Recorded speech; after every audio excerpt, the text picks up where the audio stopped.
He said, I know him. He wouldn't lie. He looked at me like I was guilty. So I packed. When the truth came out, he had no wife left. My name's Amber Evans. I'm 32.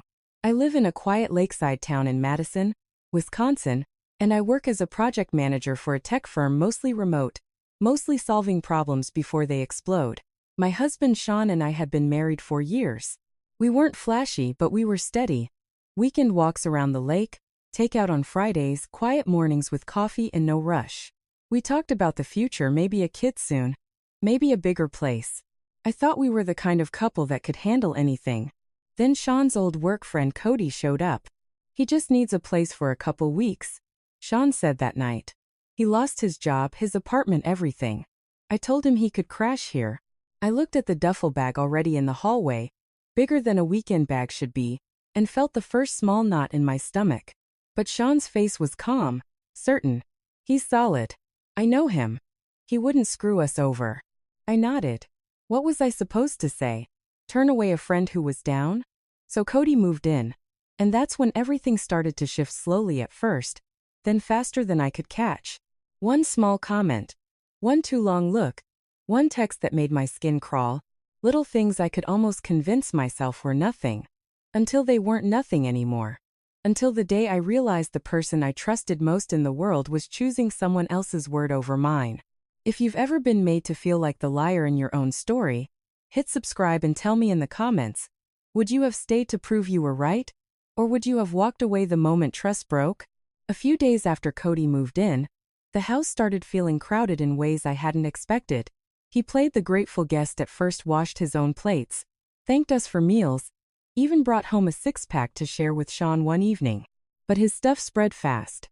Running shoes left by the front door, damp towels draped over chairs near the lakeview window, half-empty water bottles on every surface. The living room couch became his spot, indented from where he lounged in gym shorts watching TV late into the night. Sean didn't seem to mind. He'd join Cody for those sessions, laughing at old work stories while I worked on my laptop in the kitchen. One afternoon, I came home from a meeting to find Cody in the backyard, shirt off, stretching after a run. The sun hit the lake just beyond our fence, and he waved casually. Hey, Amber. Great day for it, right? His tone was friendly, but his eyes lingered a second too long. I nodded and went inside, shaking off the discomfort. Evenings shifted too. Cody would cook sometimes simple stuff like pasta and comment on my plate. You always eat so light. Keeping that figure in check? He'd say it with a wink, like a compliment. Sean chuckled once or twice, but I felt the edge. Another night, he walked past me in the hallway after a shower, towel low on his hips, water still dripping. Oops, didn't hear you coming. He grinned, standing closer than necessary. I stepped back, put some clothes on. He laughed it off. Relax, we're all adults here. The comments built up. During dinner, he'd lean in. Amber, you look stressed from work. Need a back rub? Sean was right there, but Cody made it sound joking. I ignored it, but inside it gnawed. One weekend morning, while Sean was out grabbing coffee, Cody sat at the table in boxers. You and Sean are lucky to have this lakeside setup, cozy for 2 or 3. His smile didn't reach his eyes. I left the room without a word. Sean mentioned it once when I brought up the mess. He's just casual. Give him time to adjust. But Cody's casual felt deliberate. He'd plug in his charger next to mine, brush my arm reaching for it. Sorry, my bad. Always with that half grin. I started avoiding being alone with him, sticking to my office during the day. The town felt smaller, the lakeview less peaceful. And slowly I realized this wasn't temporary. It was turning into something I couldn't ignore much longer. As weeks passed, the small things stopped feeling small. Cody's presence filled the house like humidity off the lake, thick, constant, impossible to ignore. He'd leave his gym bag unzipped in the hallway, socks and protein shaker spilling out. The kitchen counter became his staging area. Open protein tubs, half-eaten protein bars, coffee rings he never wiped. Sean would laugh it off. He's just settling in. But I was the one wiping the counters twice a day. One evening I came home to find him in the living room in nothing but basketball shorts, legs spread wide on the couch, scrolling on his phone. He looked up, smiled slow. Hey, Amber. Long day? I nodded and headed to the kitchen. He followed a minute later, leaning against the doorway shirtless. You always look so put together after work. Makes me feel like a slob. His tone was light, but his eyes tracked me while I poured water. I kept my back to him. Maybe put a shirt on then. He chuckled. You're funny when you're tense. The text started soon after. Nothing blatant at first, just random messages. Saw this meme. Thought of you. A laughing emoji. Then one night. You ever get lonely working from home all day? I stared at the screen, heart rate up. I deleted it. Didn't reply. The next day he sent a photo of the lake at sunset from our backyard. Best view in town. Second best is inside. No emoji. Just the sentence. I blocked the number, but he sent another from a different app the day after. You're hard to read, Amber. That's kinda hot. I told him in the kitchen the next morning Sean was already gone to work. Stop texting me. It's not funny. He raised both hands. Whoa, relax. Just being friendly. Didn't mean anything by it. But the smirk stayed. You're always so serious. Loosen up a little. That night he walked past my office door while I was on a call. Paused, leaned in the frame, looking good on camera. I muted myself, stood up. Get out of my doorway. He stepped back, hands up. Geez, Amber. Just paying a compliment. But he lingered a second too long before leaving. I started locking my office door during calls. Started changing in the bathroom with the door bolted. Started avoiding the hallway after dark. Sean noticed I was quieter. Asked once if I was okay. I said work stress. He bought it. Cody kept smiling like nothing had changed. One Saturday afternoon, Sean was out running errands. Cody knocked on my office door, actually knocked this time. I opened it a crack. He held up 2 beers. Sean's gone. Thought we could hang. You know, talk. I kept the door narrow. No thanks. He tilted his head. Come on. I'm not that bad. You're always so guarded. What are you afraid of? I closed the door without answering. Locked it. Sat with my back against it, breathing hard. When I finally told Sean everything, I waited until Cody was out running errands. We sat at the kitchen table with the lake visible through the window, water flat and calm like nothing was wrong. I spoke quietly, no raised voice, just facts. The texts, the comments, the way he stood too close. The time he leaned into my office doorway while I was on a call. I showed Sean the screenshots I'd saved before blocking the numbers, nothing graphic, just enough to prove it wasn't imagination. Sean listened with his arms crossed, face blank at first, then tightening. When I finished, he exhaled slowly. That's a lot. He rubbed the back of his neck. But Cody's not like that. I know him. He wouldn't cross lines on purpose. Thanks for watching. If you wish in net away, I stared at him. He did cross lines. Multiple times. And I told him to stop. Sean looked down at the table. Maybe he thought it was just joking. You know how he is always pushing buttons. He probably didn't mean it the way you took it. I felt the air leave my lungs. The way I took it? Sean. He sent me a photo of our backyard with a caption about the second best view. He walked around in his underwear. He stood in my doorway uninvited. That's not joking. That's deliberate. He met my eyes for a second, then looked away. I'll talk to him. See what he says. That evening, after Cody came back, Sean pulled him into the garage. I stayed in the kitchen, hands gripping the counter. I could hear low voices through the wall, Sean calm, Cody laughing once or twice. 20 minutes later they came back inside. Cody looked relaxed, almost amused. Sean's face was hard to read. Cody spoke first, leaning against the fridge. Amber, I'm sorry if I made you uncomfortable. I was just being friendly guy humor, you know? I didn't realize it came off wrong. Won't happen again. Sean nodded. See? He didn't mean anything by it. It was a misunderstanding. I looked between them. A misunderstanding? He sent me texts. He stood too close. That's not misreading. Cody raised both hands. Hey, I deleted everything. If it bothered you, I'm sorry. I'll keep my distance. But his eyes flicked to Sean with a quick, knowing glance like they'd already agreed on the story. Sean turned to me. He apologized. Can we move past this? I felt something crack inside. You believe him? Just like that. I know him, Amber. We've worked together for years. He's not some creep. He's just, Cody. I walked out of the room without another word. Upstairs, I sat on the bed and stared at the wall. The lake outside was still calm. Inside, everything was breaking. The next morning, Sean acted like nothing had happened. He kissed my cheek before work, said he'd pick up dinner later. Cody was in the living room watching TV in shorts again, feet on the coffee table. He didn't look up when I passed, but I felt his smirk follow me. That night, Sean came home late. He sat on the couch next to Cody, opened a beer, started talking about football like it was any other Friday. I stood in the doorway watching them, two men who'd known each other longer than I'd known either of them. Sean laughed at something, Cody said. I turned and went upstairs. I packed a small bag. Just clothes, laptop, charger. I left a note on the kitchen counter. I can't live here anymore. I need space. No yelling. No fight. Just the truth. When I walked out, the lake was dark and still. I didn't look back. The arguments escalated quickly after I left that note. Sean called me the same night I checked into the motel near the lake.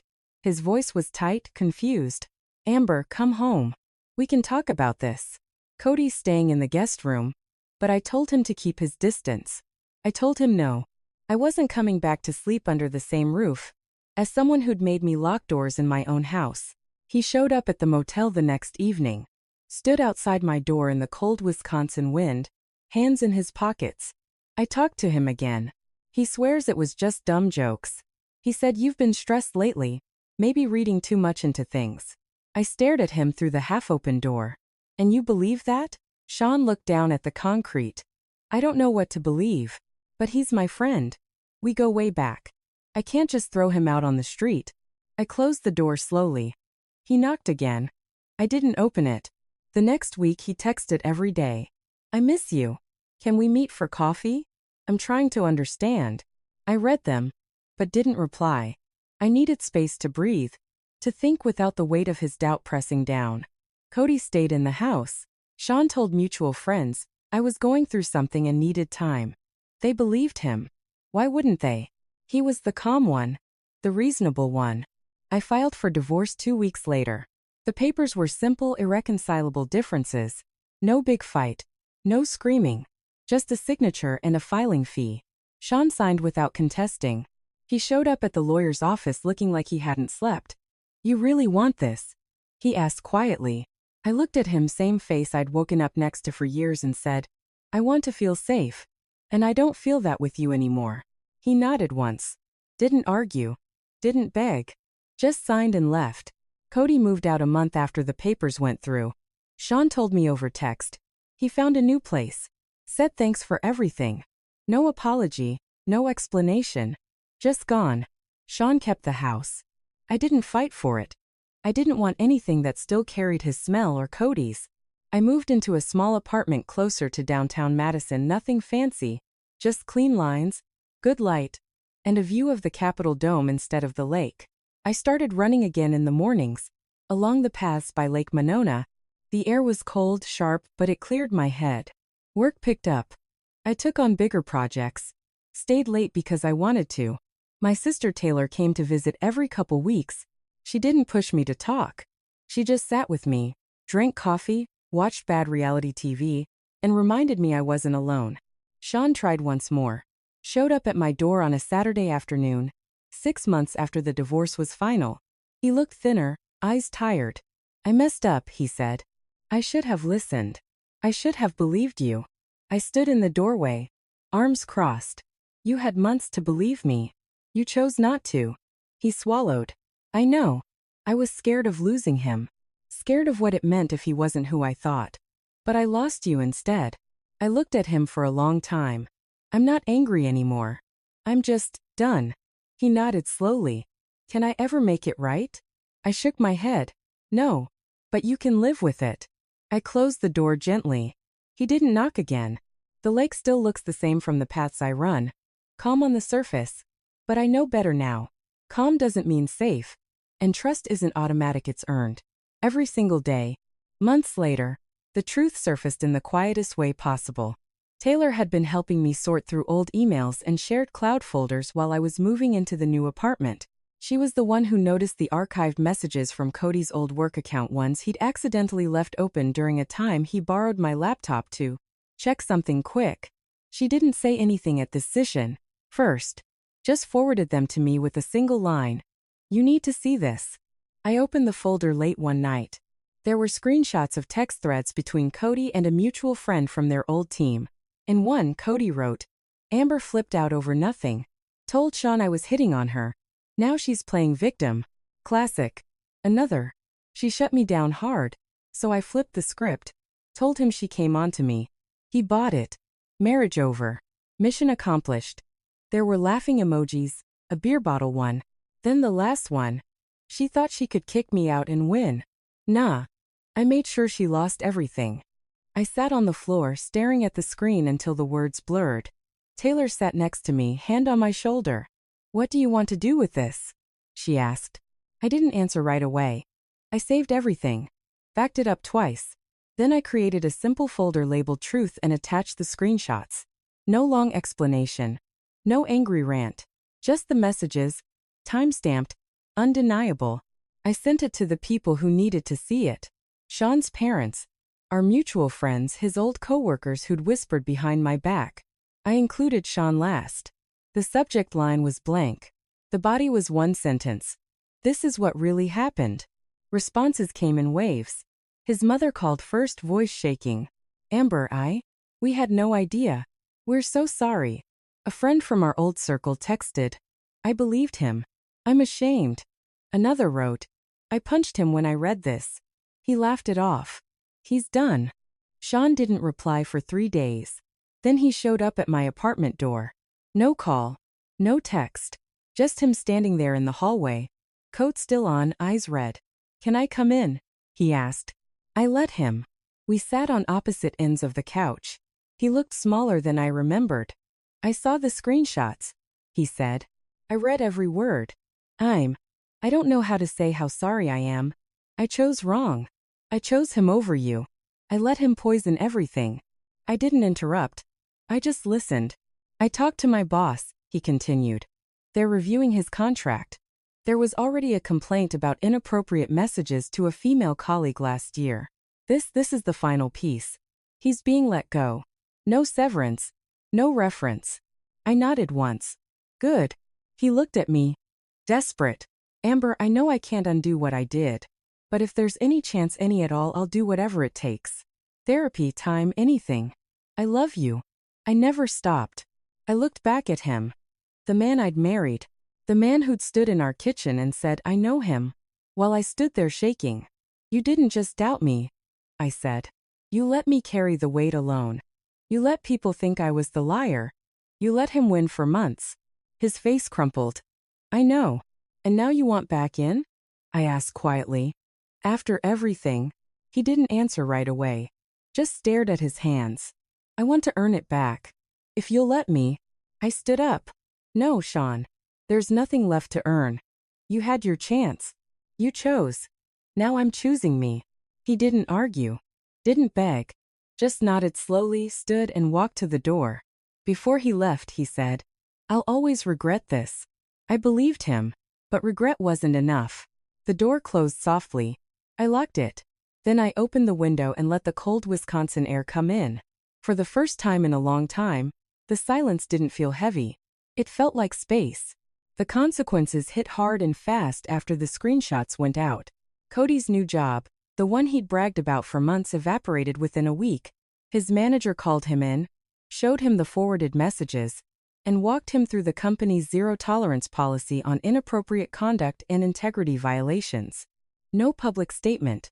No drama.